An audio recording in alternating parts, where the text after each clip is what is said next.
Yeah, hi. Is this Middlebrow?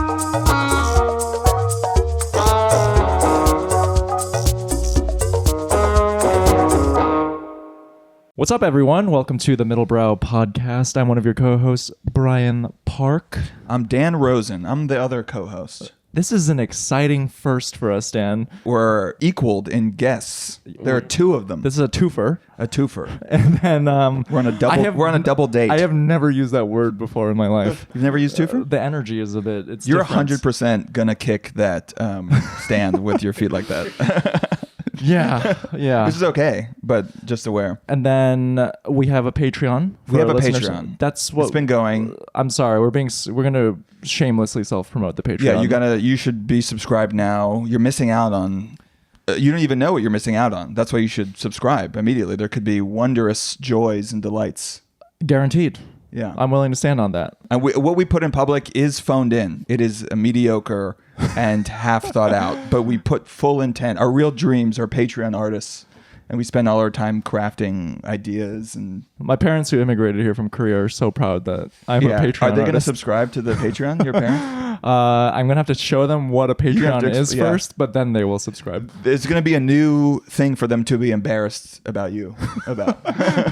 It's They didn't even know. It's We an abyss. didn't even know this, that you're begging strangers for money for $3. Well, I'm not ashamed. So head on over to the patreon.com/middlebrow. Bonus episodes And- newsletters, links. That's it. That's the fun part that we got out of the way. Yeah. Anything else that you wanted to chit chat before we introduce our guest, Dan? I'm excited to talk to our guests. I think we should bring them in. Should we talk about Mr. Beast really quickly? Yeah.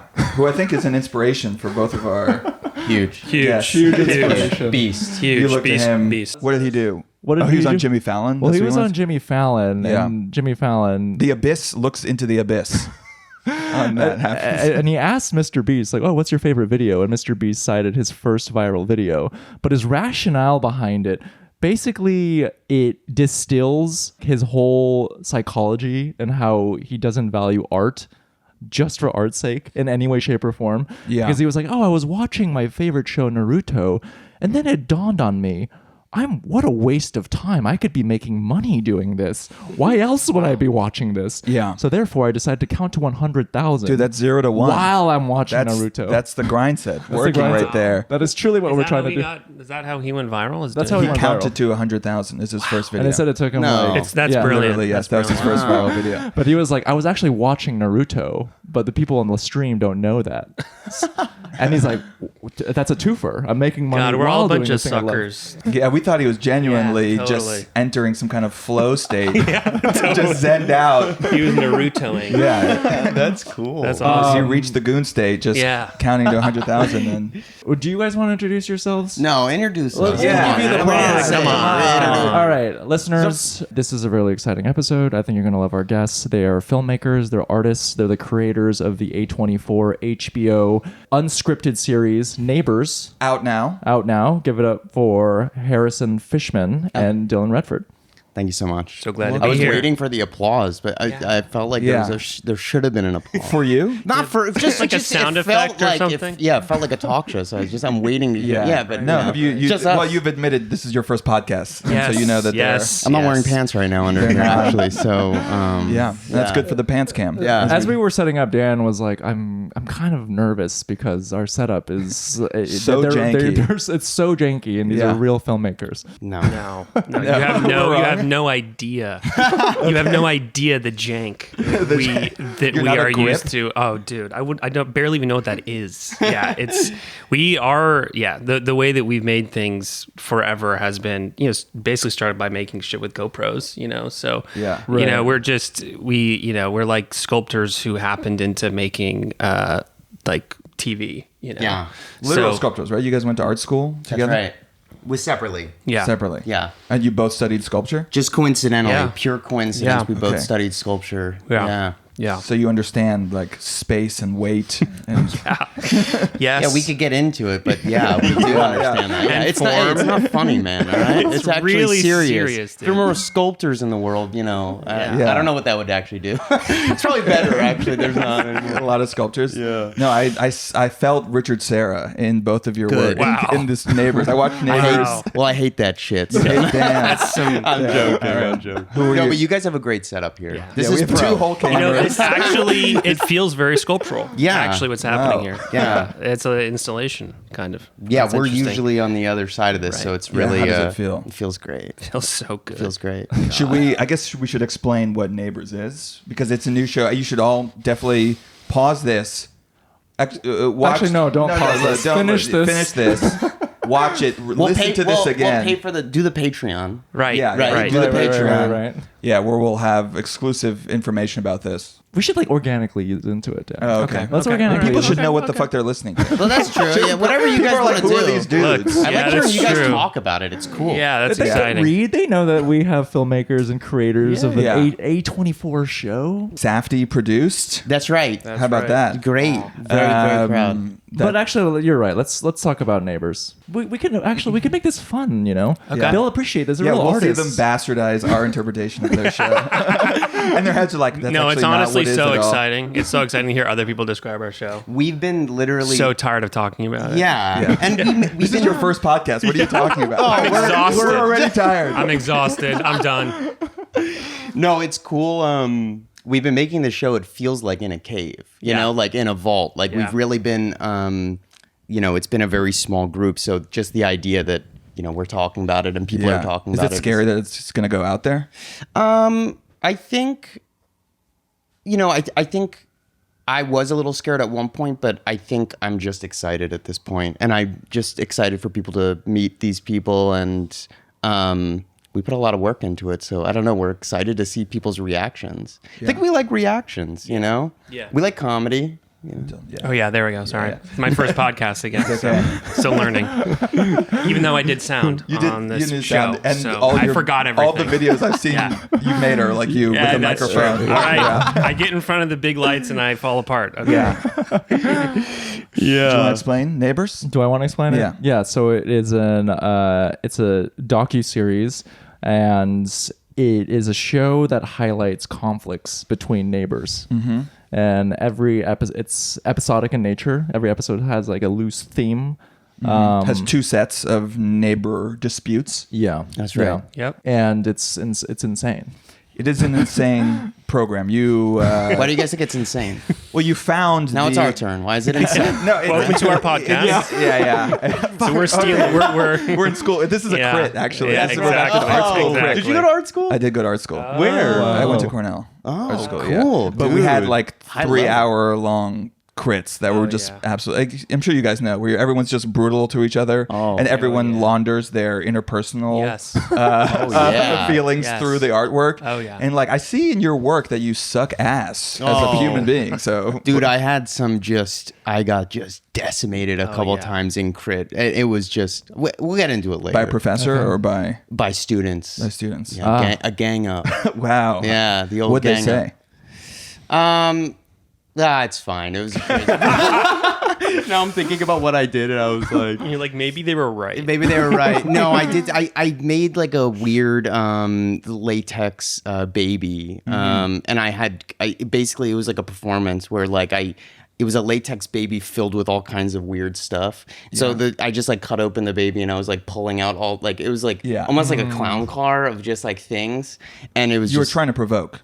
I was trying to provoke. Yeah. I was. Yeah. And- In art school, I was. Yeah. I Yeah, wanted to yeah. get a reaction. Yeah. I think that's what you do when you're like early on. You're like, Yeah. how do I want to fucking shove it in these people's faces. Exactly. Yeah. It's fun. It's Yeah. fun to get a reaction, but that, past that shock Right. value. Yeah, there's no shock in your There's show. no shock in. Oh, I don't. Yeah. Is there? I don't know. You want to say why you think it's an insane program? I think it does such a great job in distilling the political climate of this country. And I found that I was but getting, not explicitly. not explicitly, and I found myself having so much whiplash watching this show and it made me question a lot of my own personal politics, because from the outset, maybe like the first 2 minutes of the show, I'm introduced to the conflict between two neighbors. I'm like, oh, there's a side to this. And then I know you guys do this by design, where like you just reveal little tidbits and details of each person involved in the conflict, and it's seemingly more insane than the one that preceded it, where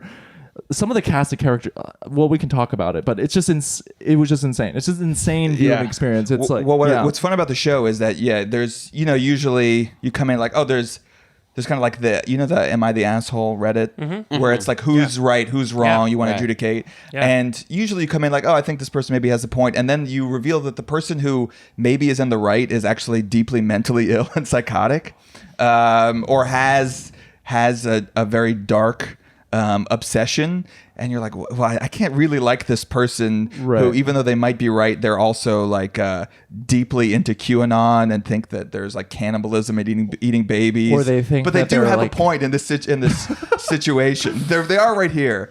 But so much of it is the casting. It's like a perverse thing where I'm watching this. I'm like, these people are real, and this is so bizarre. But by the end of the series, I'm now questioning, is this just most of America? And am I the odd one? Yeah, people are much weirder than you think. Like you think there's kind of this like monoculture where everyone's the same. And then actually everyone has just a bizarre inner life with weird hobbies and obsessions and rabbit holes. Yeah. How's that feel? How's that surmise your show? No, it's pretty that was good. great. That was Yeah, great. I think that's like one of the funnest things about making the show, I feel like, is getting to, be allowed into these people's homes. And when they let us into their lives, like we just get to learn so much crazy stuff about them, and they're, I think we never see any of the people on our show as crazy or like, mentally ill or like, they all have, I don't want to disparage. I didn't mean to disparage. Man, watch out. All right. No, I'm joking. No, but I think, truthfully, because I think that there definitely are, people that are mentally ill out there. I think that like these situations themselves, I think, unfortunately, make people sort of act wild, and show parts of themselves that maybe they wouldn't have, Yeah.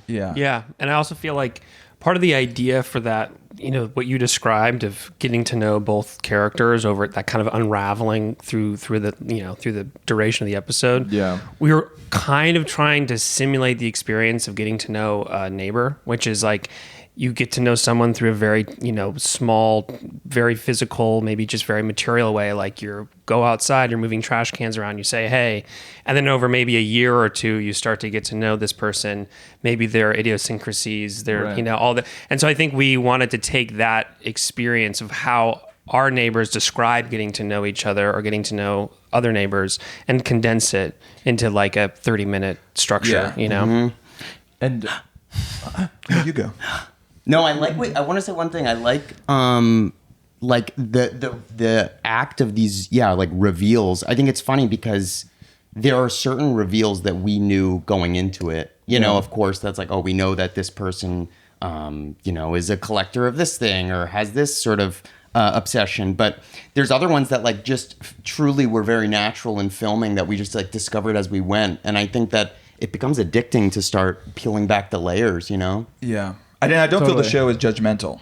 Thank you. Thank you. all. Yeah, that's important. kind of reminded me of the artist Martin Parr, where like a lot of the shots, there's like a kitschiness to it where I'm like, this is hilarious. Like this indoor jacuzzi in this carpeted home. Like, this is wild, but I love this. Yeah, as someone who's into design, it was The photographer, Martin Parr? Yeah. Oh, that's nice. Yeah. That's real. That's very nice. Yeah. I got that late. I was like, oh, that's so nice. Yeah, I mean, it's like, it's also like it's like a deeply American show. Cool. Is how I was watching this, like, you hear people who like voted for Obama and they voted for Trump, and you're like, how does that person even exist? And I feel like your show is like, oh, okay, yeah, now I sort of understand. The median voter is like someone who has depths and idiosyncrasies that I can't even begin to understand. Totally. And and just like the designs of their homes, like the lazy boys, and just everyone has their own weird little empire. Yeah. That they're they're building. There's that like famous phrase like good fences make good neighbors. Mm-hmm. Right. And this is like actually like no, like actually good fences make like to the death disputes over 3 inches of where the fence should be. Yeah. Yes. Dude. I mean, everyone does have their sort of silos that just get, calcified over time. And I think Right. the internet has to do with that and a lot of other social material factors. But for us, it was so interesting to be jumping between these sort of worlds and realizing that these neighbors have really no idea that the neighbor next door has this really robust, like beautiful interior life that to them is just like impenetrable and they can't possibly understand because they're in this conflict with them. So it's like, even where you would assume, oh, these two people must know a little bit about each other. It's amazing how even someone so close in proximity live in these completely, parallel worlds. Totally different worlds. Totally different worlds. And I feel like something to what you were saying is like, I feel like we came away being like any sort of assumption we had about our subjects, like politics or ideology, going into it, were just completely thrown out the window during the duration of getting to know them. Like their politics or their ideology was as idiosyncratic as their home design. Like they're just picking from things and figuring and kind of intuitively deciding, oh, this is what I think is right and this is what I think is right, and this kind of patchwork of ideas and things that made it really complicated, like way more complicated. Very American, honestly. And very American. Very a la carte. Yeah, A la carte. totally. Spiritualism, And a la like, carte religion. Totally. And Yeah, this contradictions person's just... like who's the woman who was like astral projecting. She Yeah. would like read your meters, and she's friends with that guy who was like had the light shows. That was like a meditative. Jean. Yeah, but what was Totally. the woman in there? What was her like belief system? Wait, are you talking about? Is she the cat, the one with the cats, or is she this one with the wall? Oh, you talking about the one with the wall, like in Texas, where Yeah, yeah. she's like Yes. she's like a alien reincarnate. Yeah, for she sure. had those For like sure. Blonde woman. those Right. 3D generated Yes, images yes, of like yes, yes. aliens that she Yeah. had interacted Yes. with. Yeah. I mean, God, she's amazing, and she's so nice, and Yeah. like she was Right. like, yeah, and it's just crazy. Like you on paper can read, or read these things about these people, or just see them off the bat, and you're like, wow, this is insane. But everyone is like even more normal than you think. Too. Yeah. Her beliefs are amazing too. Like I mean she's in a skin suit, which is just crazy. Yeah. I mean, it took us a while to understand that while we were talking to her, essentially, we were actually talking to an alien who was inside of a human skin suit. Yeah. And so when Yeah. we were Like talking under the skin. to Alexa, Very under the skin. we were actually talking to an alien who was taking the shape of Alexa. Yeah. So, we were, that changed our interview approach a little bit. Yeah, you know, and, like, 100%. we had to think about our language a little differently and how we were asking her questions. And she wrote books. She's Yeah. written a bunch of books that we read that are just like unreal. They're amazing. She's an amazing writer. Yeah, an she's amazing incredible. writer. And she's Yeah. prolific. She's written Yeah. tons of books. Yeah. Yeah, so everyone who you just think you're meeting them on their kind of like territorial dispute, actually, or the woman who has like screenplays about like Christ that she's trying to get to Mel Yes. Gibson, Yeah. or whatever. There was like an ex-bodybuilder who then you find out that he's like obsessed with Ellen. Oh, yeah. And he went to Yes, every yes, single yes. Ellen program. Yeah. Right. And he actually had a system where he would sit next to children, so he'd be more likely to Be filmed on be filmed camera. on Yes. Right. and yeah, everyone is just. I mean, we mentioned before that, like, it feels in the world of Conor O'Malley, who you guys have worked with. Yeah. And definitely like the mass media, like American spirituality has an obsession with fame. Yes. Has infected everyone's mind a little bit. Totally. Yeah, it is. I mean, it's funny because we really just set out with such a simple like idea for a show, and I think that we didn't really realize. We weren't like, oh, we want to. I don't know. I don't think we realized what we would obviously discover. In making this thing. Yeah, and I feel like we had very general like parameters. It was like the disputes we had to get both sides. That was like obvious. And then it had to be ongoing, so it had to be happening like in the moment. And then it had to feel we called it, just had like some sort of special element to it, like an extra third thing that felt unique and very American. Yeah. And sometimes, we would get a little peek of that, getting to know them. and we'd be like, oh, this person seems to have an interesting view on this one specific thing. Let's take a risk and just film that story.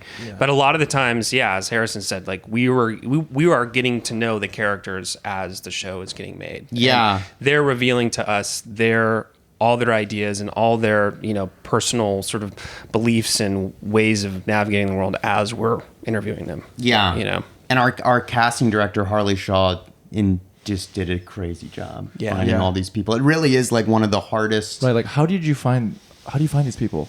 Well, she had a team of people that were a bunch of our friends, and I think, So you pitched it without any particular like people in mind that you wanted to film. Well, we actually made a pilot, and then we used that to sell the show. Got it.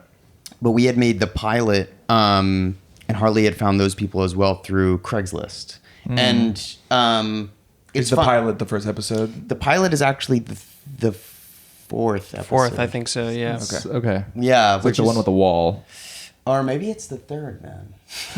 Who's in it? It's one of them. It's the one. It's the two ladies that are arguing over the grass in Florida. Ah, yes. and the one with Johnny. Yeah, the one, Johnny, with yeah. the Ellen stuff was And the the Vietnam vet. yeah, Yeah. and Yep. Andy.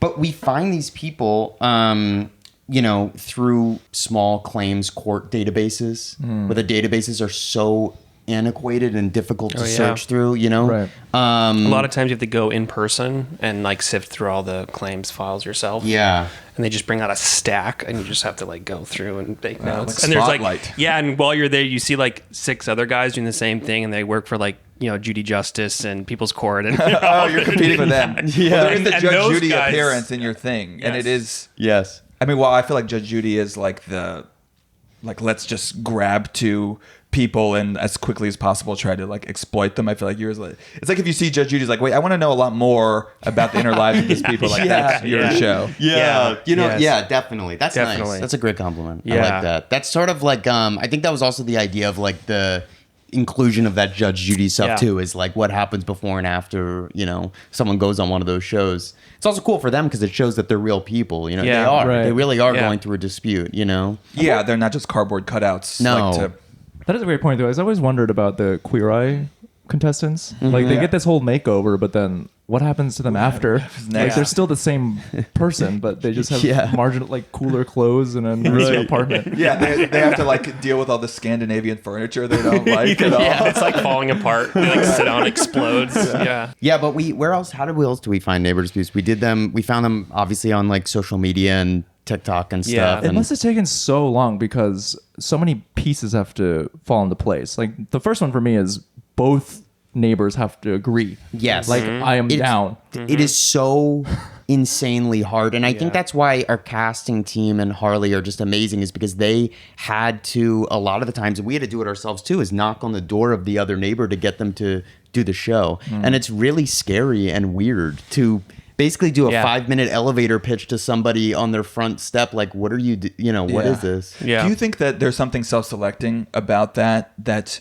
there are a lot of people on the show who have like sort of a media obsessed relationship to fame and themselves, and they film themselves, and they have like a YouTube past where one of the women like used to wrestle Andy Kaufman, like, is there a relationship between the type of person who has that and who then would say yes? Like, you found two people who were both kind of like their own image being out there. Yeah, it was a combination. I feel like it was, there were people who definitely were very like media savvy and definitely had maybe an idea of what they wanted to get out of it.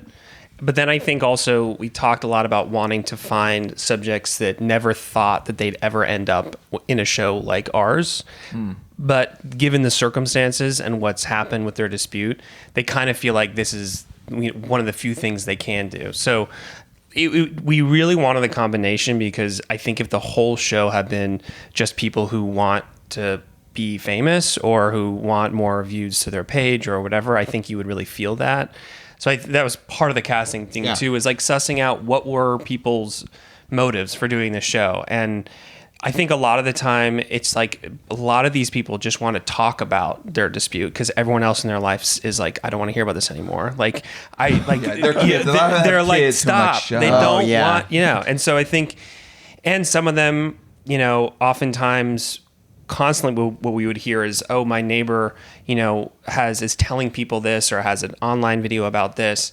And so I want to get my side of the story out there. So a lot of like ideas around like, I want to tell my side. I want to offer a counter narrative. Like I want to offer up something else. So I think that, we tried to have a really diverse pool of why people were doing the show. Because otherwise, I think you would start to feel that, oh, these are people that just want attention or they just want fame. Right. And also, a lot of times with these situations, like the police are no help, and so people in these situations have like no recourse, and they're told actually by the police, like, hey, this is a civil matter. I'm sorry, we can't do anything, but you should film everything. And so people become kind of like, it's sort of like a chicken or the egg situation sometimes, because it's like people are told to record and document their neighbor and what's going on, and then it becomes almost like its own show, Yeah. Well, also you have that language in the show where it's like, which makes it feel extremely contemporary, which is that like it's not just you guys filming them, it's door cams and GoPros and iPhone footage and YouTube, and like it's a very internet-y show, and the aesthetics of it feel extremely contemporary, which is kind of fun and exciting. That's cool. Thank you. Yeah, I'm glad you feel that. Without having to be TikTok. And it's funny because like I feel like we're always obsessed with things when like the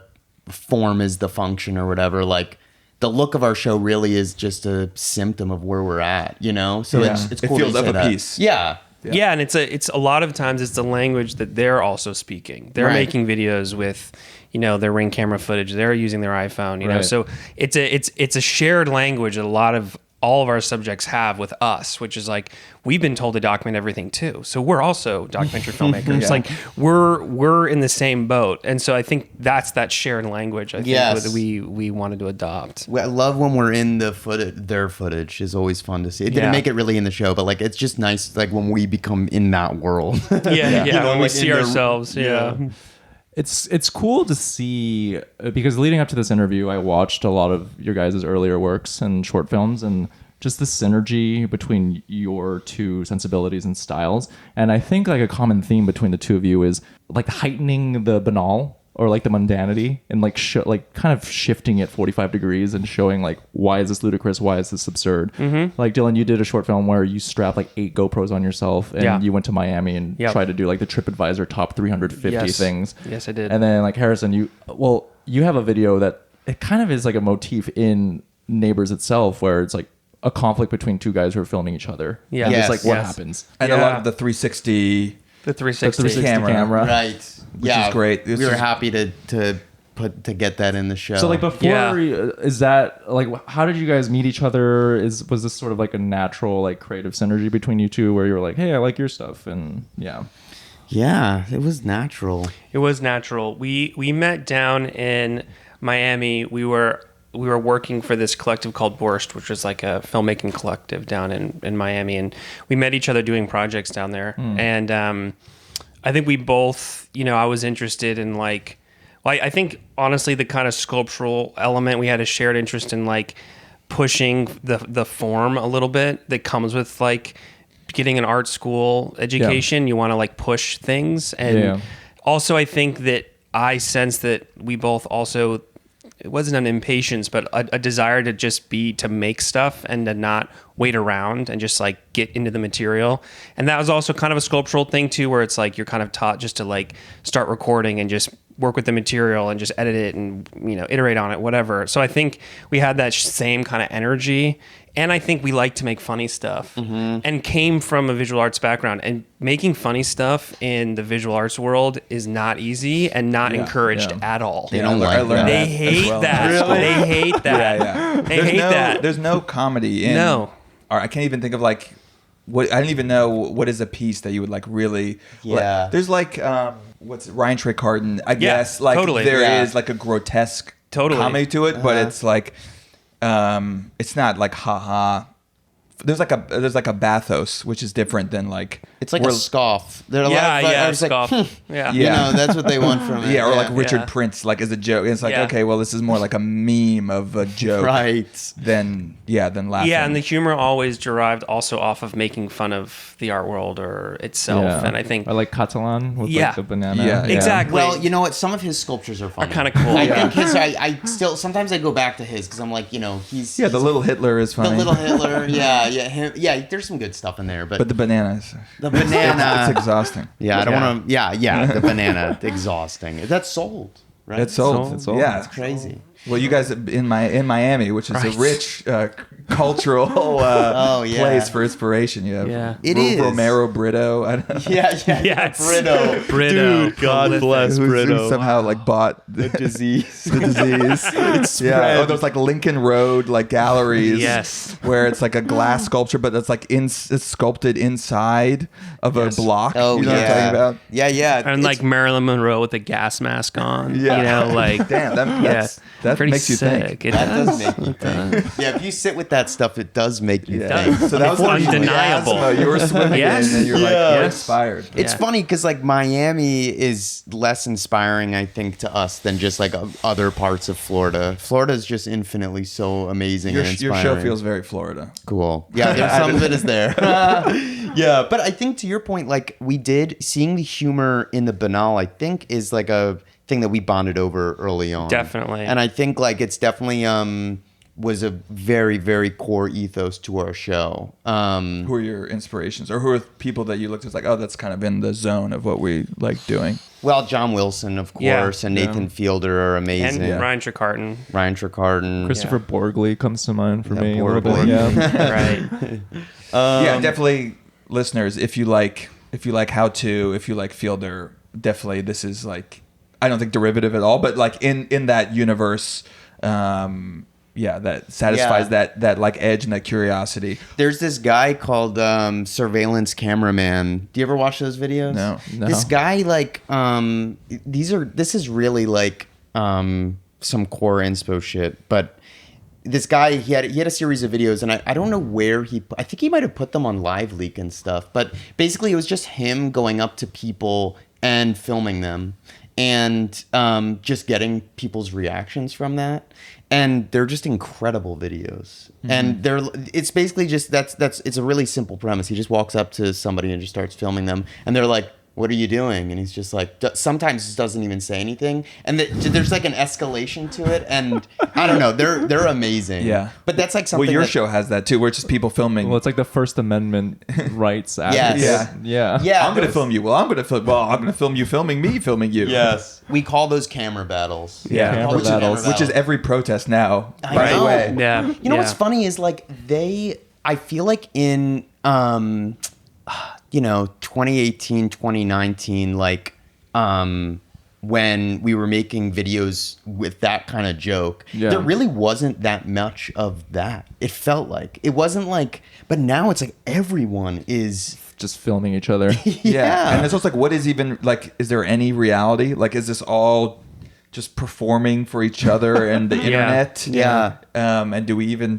like? They're not like what's happening between those people is often like not even the point. Yes. It's just to get a reaction for views. Yeah, I think it's like a little bit of a post-COVID thing too, where the best way to reaffirm your reality was to film it. It was like whoever can film it first, like wins basically, and whoever has the camera or gets the most amount of views, their reality wins. So I think that really set a kind of, because that was all people were able to do from their homes is like film and upload.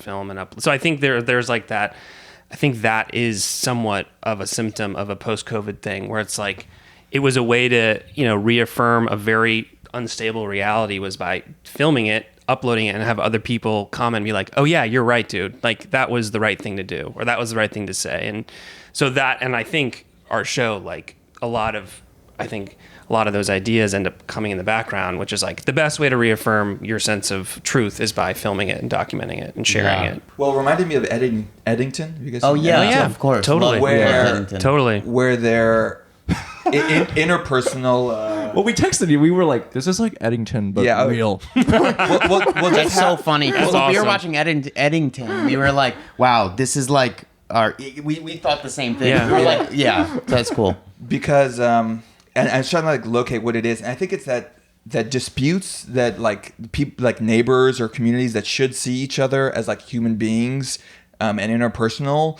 These their fights and their disputes are like suddenly carry the baggage of like geopolitics, and then they're also like laundered through the internet, and they're magnified, and they're taken out of what really should just be like two human beings, two neighbors. And I feel like that's everything now, where everything that is like actually a deeply local issue can immediately become nationalized and seen through that lens of a culture war. And I think and so many of the disputes that neighbors have are kind of like fucked up way more because of the internet, where it should just be solved between people. So true. Totally.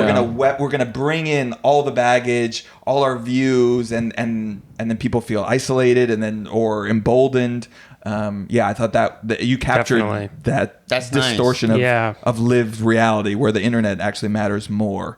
Yeah, I mean, it is just constantly baffling and just wild that, you know, almost everyone in our show is disputing with the person right next to them, but a lot of it takes place online. Like, Yeah. it's just sort of mind blowing, especially in the first episode. You have Josh and Seth who moved out to the middle of nowhere to avoid people, basically. And then the irony is that they, you know, get into a neighbor dispute, and a lot of it takes place online. You know, Yeah. it's so bizarre. And it's like, I think there's also, I feel like a lot of people, for a lot of reasons, don't feel like they have any control over what's happening nationally or even locally with, you know, politically or culturally. Right. And so they get this one opportunity to like say their piece. And like what you're saying, it all just there's so much baggage that gets brought into that conflict. And it's almost like there's just no world in which all of those feelings of like not having control and wanting control behind something like a neighbor dispute, it's just immediately puts people in different worlds, and neither one of them has any access to those feelings. You know, all they know is that they're being yelled at by their neighbor. You know, and I think so. I think control, like feeling a lack of control, and then the little instances where you might have it and you're being denied it. It's like, I think really like painful for a lot of our neighbors, because they want to be able to have control over a situation they can't. You know. So I think just generally as a whole in this country, like people are more and more online, and as a side effect, people feel lonelier and more isolated. And as I was watching, after a certain point, this conflict, they must indulge in it a little bit. Like it gives them purpose, it gives them meaning. And I don't know, I kind of am curious if you've ever if you felt that. And Because it's still a connection to another human being. Right. Like you're still even though it's violent, it's still like Agreed. Yeah, I mean, I think also like there's great observations and points. I feel like the disputes become like, you know, these people's whole worlds, and it really does become an all-consuming thing. I've never been in a neighbor dispute, but like, you know, I have anxieties of my own. I was as a kid. Huh? I was as a kid. You were in a neighbor you dispute? were in a neighbor dispute? Yeah. Tell it, dude. was What it? the hell? What was your We should have dispute? started with this. What the hell? Well, I grew up in New York in an apartment building. I played piano, and I had one neighbor who was like, honestly, central casting in your show, just like the exact, you know, like had 60 pairs of shoes, and she like chain smoked and wore like a red leather jacket in her 60s, and so she became like pretty irate at the piano playing, but also would like phantom hear it. So we'd like catch her. She would write started off with like angry letters and stuff that she slipped, and then we'd like leave the apartment. We'd catch her just like having her ear like to our wall listening. I wouldn't even be home. No one was playing, and then eventually we started. There were smears of peanut butter on our doorknob, like for weeks at a time. Why peanut butter? I don't know, but we'd wake up and it would just be peanut. That's what she would Wow. do. Yeah, That is like super. That's the kind of story that if we heard, we'd be like, oh my God, we got to get both sides of that. Yeah. That's crazy. So wait, how did it end? I think we like had to get some rugs. I don't know. Eventually she just like gave up. I mean, my parents still live there. She still lives there. This is 20 years ago. Wow. I still see And her. you know that she was doing the peanut butter thing? You can't prove it. I can't prove it. But it was exactly at the same period where we just were didn't have in the like technology. But you would have put a fucking ring camera. Yeah. Oh my God. But That's sorry, I crazy. interrupted your. No, I forget what even I was saying. That just blows my mind. I wish we could film that. Yeah, we go back in time. God forbid no one in your family was allergic to peanut butter. I know. Then it could have been a serious Maybe she wanted thing. to kill. Yeah. me. I think that our neighbors ultimately want a relationship with their neighbors. Like, I think that if they didn't fundamentally, I don't know if a lot of these disputes would exist. Like, I think there is a desire to connect with their neighbors. And I think there is a desire to, like, feel like some sort of shared value or some sort of shared something. And when that is denied or they can't find it or it's broken, it's, like, devastating. You know? And I think that because I think, so I feel like I don't know if any of these things would exist, any of these conflicts would exist if our neighbors didn't ultimately want to have a relationship with their neighbors. You know, even if it's one of mutual distance of like, you do you and I do, you know. I do think that there's a desire there, and when it's like thwarted, it's really painful. Yeah, definitely. I guess I've never really considered how consequential your relationship could be with Yeah. your Your neighbor. It's a really weird relationship, or it's like it falls in such a strange gray area because it's like it's not your close family, it's not your friends, but it's just this sort of nebulous relationship that could be something positive, but it could be extremely negative. Like, I don't know, it is just weird. Yeah, and also, I mean, another thing that makes it so American is like the like home value aspect of it, and like, you know, how obsessed Americans are, I think, particularly with like the aesthetics of homes and the neighborhood that they live in, and their own like freedom ever like to do whatever they want, and also just so much of our people's net worth is like locked into home. So you're like doing battle over like your whole financial health. Oh yeah. And that feels particularly like fucked and twisted, and American, and that kind of like loneliness where everyone just retreats to their castle, and this is like, you know, your rulers of skull-sized kingdoms. Like this is like what you have. And even if it's not much, you're going to like fight to the death to make sure that the aesthetics of the wall across the street are not offensive to you. No, it's just, I think something that a lot of people will say that drives, I think, all of our neighbors crazy is, whoa, just move. And I think to your point, it's just like, given the, you know, housing crisis and how expensive real estate is, it's just not really an option for a lot of these people. And so the stakes are really high because it's just like, I can't just move, you know? Right, and so, and also, you know, your wall looking the way that it does affects my property value. Yeah. And my whole life, all my life's earnings are wrapped up in my property value. So I think it's this, and you know, and it's like, it's this core thing that I think people want to protect for a lot of different reasons, but partly it's because there's no flexibility. It's not easy to sell your home, and it's you know, and the value is, you know, ups and downs. And so I think that like it does tap into these large issues around like housing and how expensive it is to live in America, and NIMBYism and NIMBY stuff. You have all those like the local councils. Oh yeah. You know, and you're like, oh, this is actually where, like, the reason we can't build housing in this country is because there's like, everyone's like, your wall has to be exactly this height, and if you don't obey these aesthetic rules, and you know, and you do, a lot of people are, I feel like, wealthy or retired, so they have nothing but free time to make sure like the neighborhood does not change. No one has any freedom, and that's actually a huge contributor to the housing crisis, right? Is these regulations that are from like local you know, local homeowners, who just like calcify neighborhoods. Oh yeah, for sure. And so you reveal it, that's a subtext, I feel like, as well.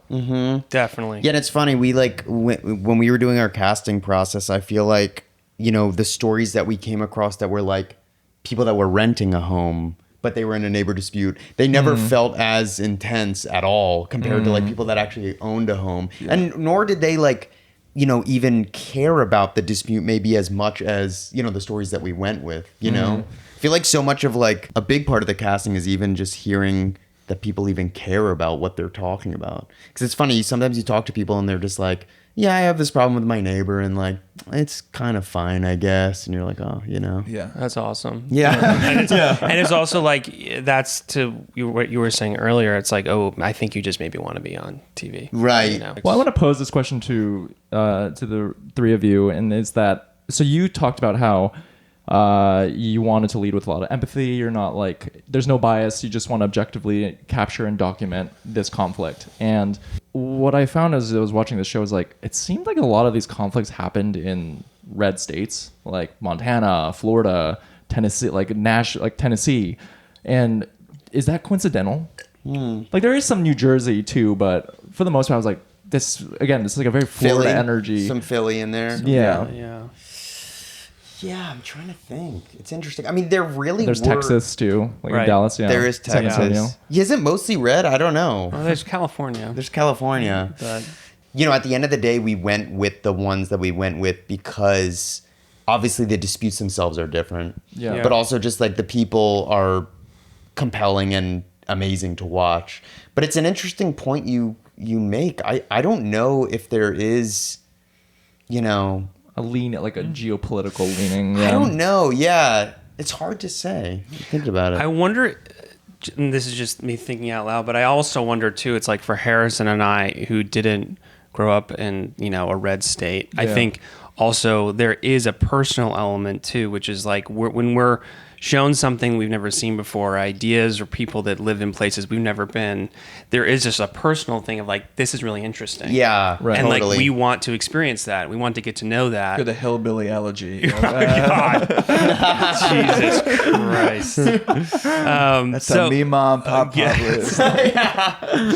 So I think but I think ultimately we always led with just like, what's the most compelling, who are the most compelling people and their story and their world. And, honestly, it wasn't until right now that we even thought about that. Yeah. Because it was so like, we actively went into these stories really not thinking about politics or, Which is so interesting because as I was watching it, I was just processing it through a political lens, and I know like that's not your stated intention, and it made me kind of confront like how malleable my beliefs were, because even in like the first episode, like pilot episode for the listeners, I immediately took a side and I was like, well, I mean, it's his property, he can do whatever the fuck he wants with it. But then in episode 2, there's a guy who was like making a farm in his backyard, and I'm like, fuck that. That fucking sucks. Why would you? And then again, I'm like, whoa, wait, I'm not taking I'm contradicting myself here.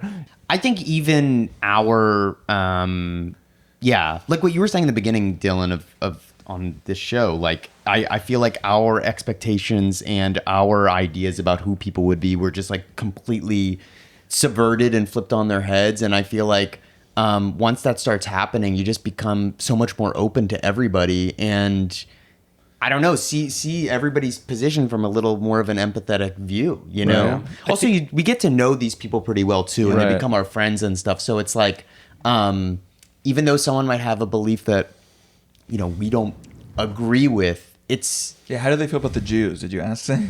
some people I did, yeah, and that sort of came out. Yeah, no, say some people didn't like Jews, and that's okay. Did I tell them I was Jewish? Sometimes. Sometimes, yeah. Maybe I wasn't so open about that. I took off my necklace sometimes. Yeah. And so in the process of making this show, what would you say are like the big takeaways that you gleaned from it? And did it leave you feeling more pessimistic or optimistic about America? Small question. Small question. I think on a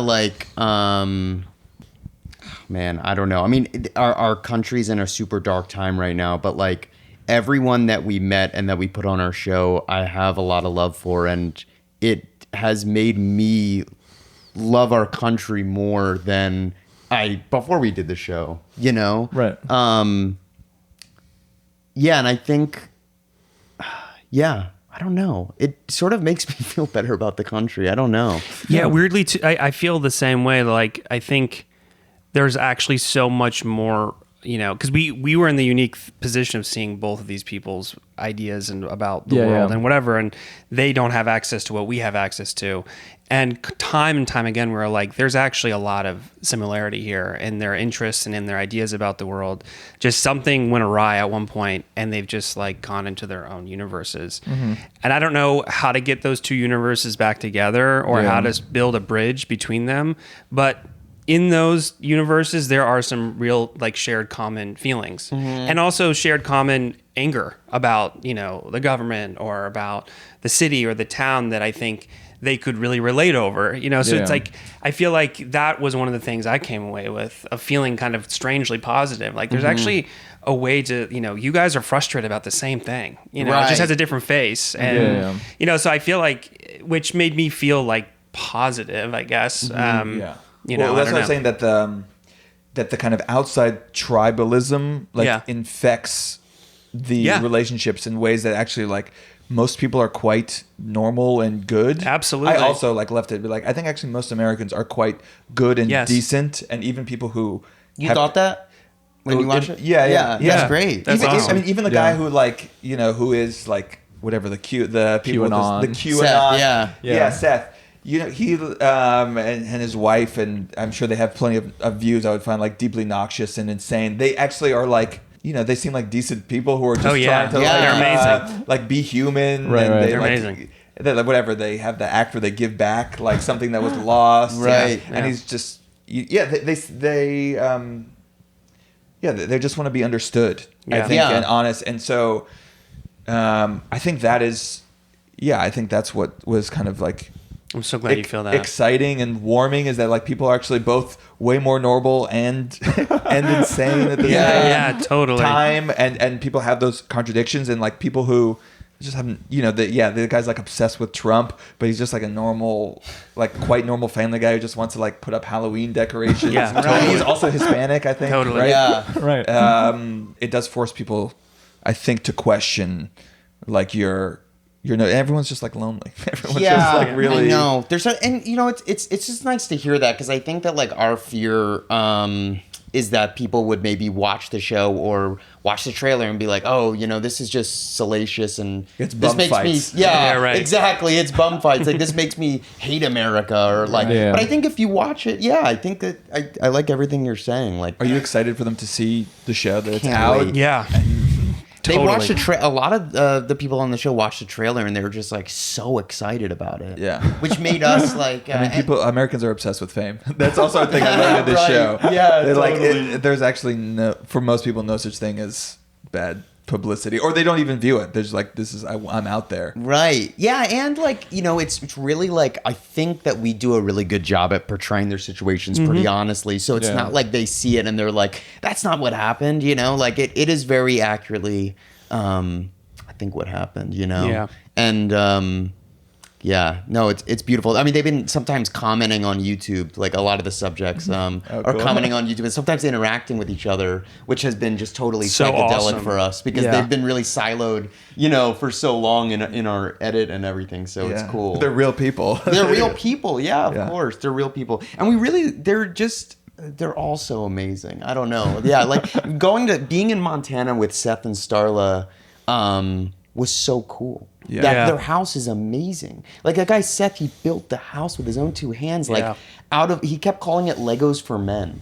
And he's just out. He moved out there. There was nothing there, and he Like just one shack. It's like a shack. Yeah. So it's just totally fascinating. Yeah. I love Very them. impressive. Was Yeah. there ever a moment when you were interviewing someone where they revealed something that both of you in your minds were like, oh my gosh, like I can't, like you're like, what? Or you're just like both excited, and All the kind of time. like director, and you were like, I no. think the Johnny moment with his photos was pretty exciting. Oh yeah. When Johnny showed the Ellen Oh, stuff, like the that sex- was totally unprompted. Oh, we yeah. were about to leave actually, and he was like, wait, I have some photos I'd like to share. And we're like, okay, for sure. Let's look at the Oh, yeah, photos. they're like Yeah. lizards fucking. Yes. Right. These for Yep. years have been photo. Yeah, everyone, in an M&M's box. He Yeah. brought it out in like a box. And he had them Yeah. very like well organized, and it was all. And he just sort of systematically showed us all of his photography, and it was incredible. Yeah. His photography is amazing. It's just like I love photography, and especially like it's like amateur photography, but it's incredible. Yeah. Everyone contains multitudes. Seriously. That's the theme. Yeah, Walt Whitman is. Yeah, dude. I mean, that's really why it's hard to like set, thinking about the show. It just makes me love our country more, because it really like it makes me feel closer to everybody, and everybody has something crazy in their We house. all have weird little photo albums of toads fucking. It kind of reminds me of this old podcast that I listened to with the artist David Cho. Dude, he's just like, I used to listen to that podcast so much. Sorry, good. well, no, but he like he told a story of how like when he was young, like 18 or so, he just hitchhiked around the country, and he would just get in the car or on these like multi-hour rides with these strangers, and he said there was a strange thing happening where in like the last 10 minutes of the ride where they knew they had to drop him off, that's when people would just reveal these insane secrets of like, hey, I once killed a man. And his big takeaway was just like, people are desperate to connect. Yeah. Yeah. 100%. Totally. I love Thumbs Up, that show that he did, and I love David Cho. So that's a huge inspiration. He's just such a crazy character in and of itself.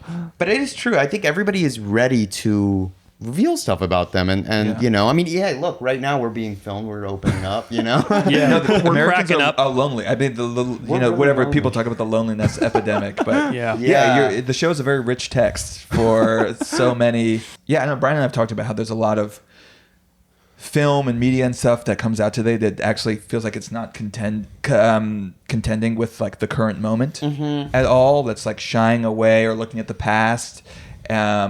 And I feel like what I was so gratifying about the show was it takes America right now full on, both conceptually and aesthetically. That's really nice. Yeah, it's really nice to hear. I think we have a real obsession with making this thing feel so contemporary. So it's nice to hear that. We were just like, what? Just keep cranking. Yeah, it's gotta. Yeah, totally. Can you talk about the aesthetics too? Yeah, And I mean, how you came to that? I feel like, we had explored a lot of this, like, this very diverse, like, media language of, like, GoPros and iPhones and everything.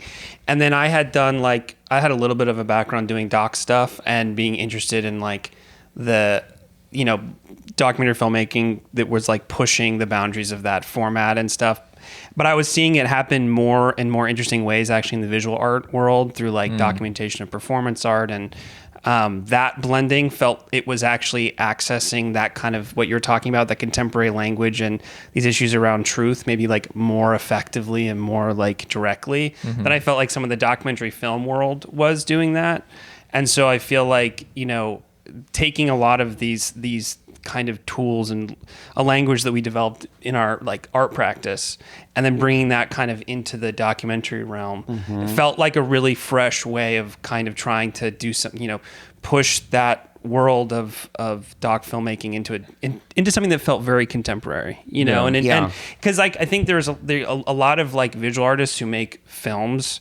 They just are working with the tools that they have around them. They're not like, they don't know about film production. They don't know about, so they're just working with what is actually truly there. And because of that, it just feels really contemporary. It feels very it just feels very real and of the moment. And that feeling, I think, was something that we were excited about. And like also people who film things who like don't even really know that they're making movies, they're just like filming and Yeah. And I think like, we made a bunch of, fake neighbor dispute videos with my brother Sam, and he was very integral in the beginning at finding these videos and cutting together compilations and making these like early sort of fake neighbor dispute videos that we try to upload online to convince people that they were real. But it's funny because those like the aesthetics of those actual neighbor dispute videos and our work are very similar. So it's just funny. It is like a funny. It just makes complete sense to just totally intermesh them. Yeah. Totally. Who are the documentarians or the artists that were kind of there that you felt like were using that language interestingly? I felt like the Robert Greene. I'm a big fan of. He was like really pushing this sort of the blurriness of reality and fiction and the production of it all, which I've always loved. And he's a very like thoughtful person in that space. And then the whole sensory ethnography lab that was like that made Leviathan, and and they were using GoPros and trying to think about like what is the language of our time, and like it's cell phones, it's GoPros, it's maybe not the cinematic language that we adopted, and so yeah. And I think American Movie is a huge inspiration for us, because that just felt like very grounded and very like attention to detail, and a lot of love for the subjects while also showing their idiosyncrasies. That felt really important. I felt really good. Think of who else. Documentaries, or artists, artists, yeah, filmmakers, artists. video artists that you. Oh my God, there's so many. There's no. It's not a test. God, yeah.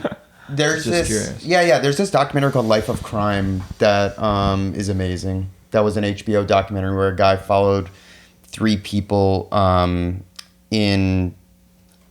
for I think 30 years. He followed them in their and they had a life of crime, and it's a really wild, very dark, but intense and incredible documentary, and it's cool when people can use the form, I think, for what it's. I don't know, when people use the form for that in a really interesting way, and I think that like the duration of that one is just incredible. Yeah, because you really you see these people like grow up, and it's really sad, but it's amazing. I think Gummo was inspiring to us, the Harmony Korine movie. Yeah. For the color, at least, for Right, the like hypersaturated. Yeah. Florida.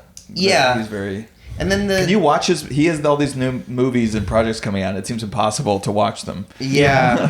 I'm not even sure if you would call them movies. Like they're sort of experiences or something. Right. Yeah. I mean, he's a filmmaker who I appreciate that he's like, we need to find a new visual language. Yeah, totally. I don't know if anyone will want to watch things like Thermal Vision with Travis Scott or like with baby AIs, but it does seem like at least it seems like it's trying to go somewhere interesting. Yeah, he's trying stuff out. Yeah, he's trying stuff out. It. Totally. I feel like also there was this thing that was happening when I was making like more art related stuff in moving image, was that I thought that by using a language that felt very like recognizable, like cell phone stuff and GoPro stuff, that like that was going to open up the that my language was like opening up my work, because I was like, oh, people love, they love using GoPros, they love using iPhones, it's a familiar thing. Yeah. But weirdly enough, like,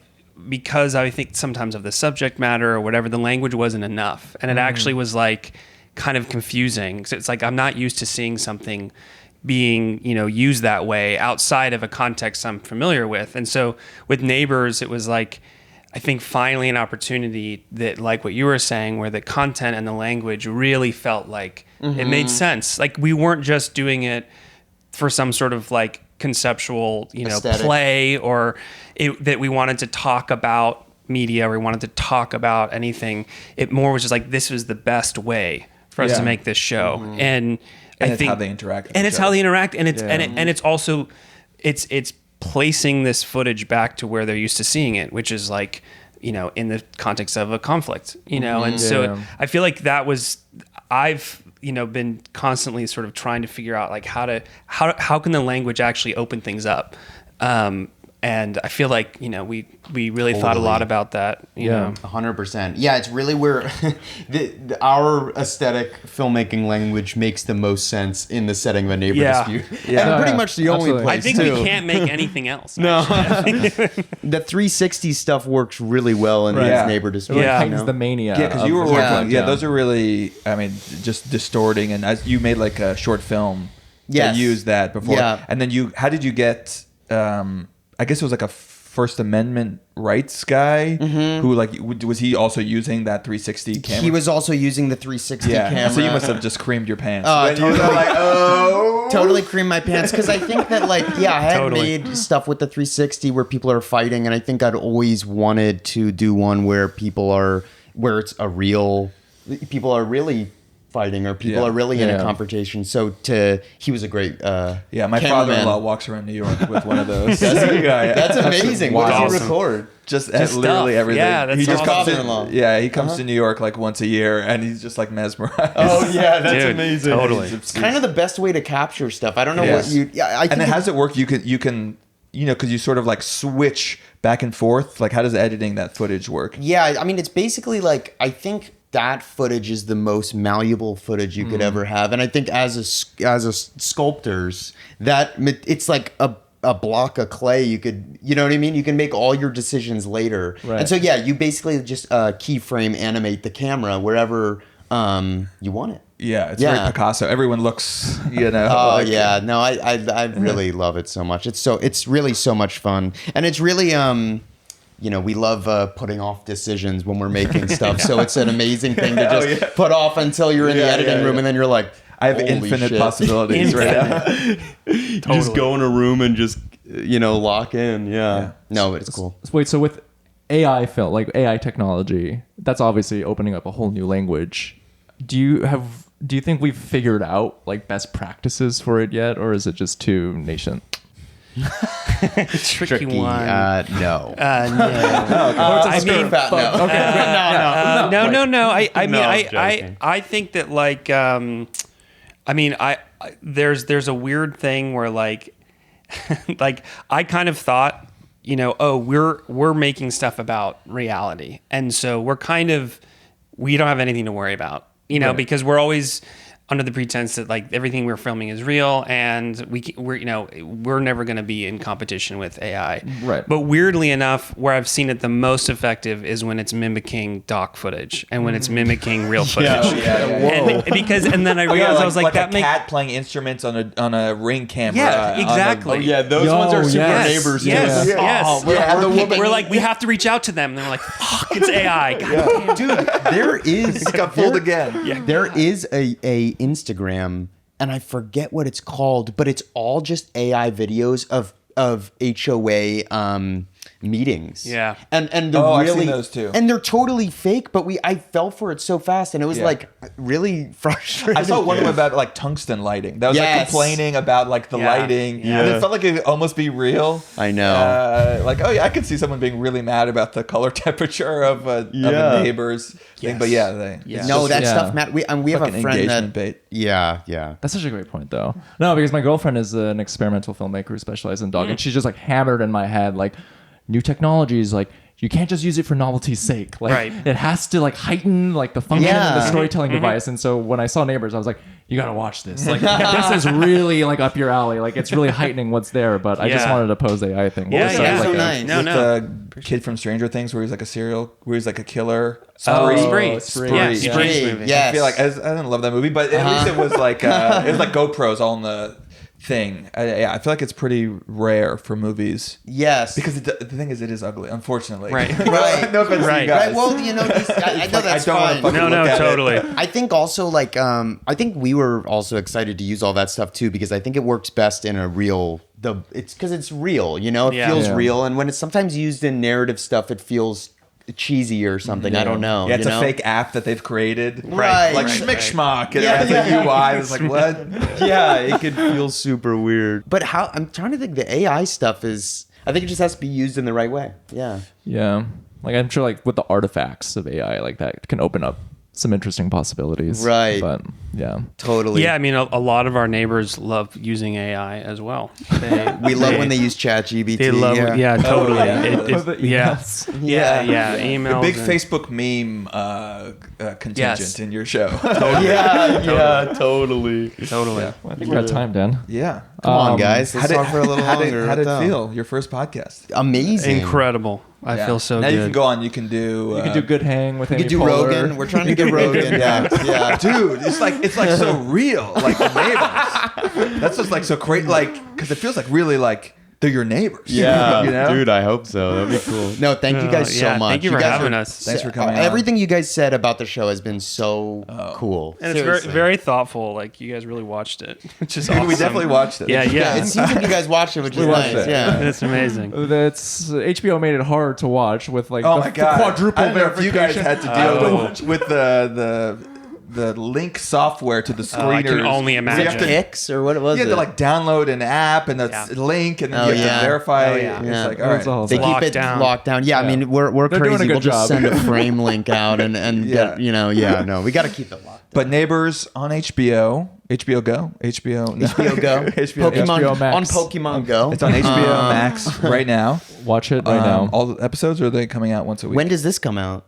After After Friday, it it is. comes Okay. out. Great. Wow. Yeah. When did all the episodes come out? Did you say? Or is it they're all coming out Weekly. at once? Weekly. Okay. Every Friday. Weekly. Friday 9 p.m. if you have cable. If you have HBO. Yeah. Yeah.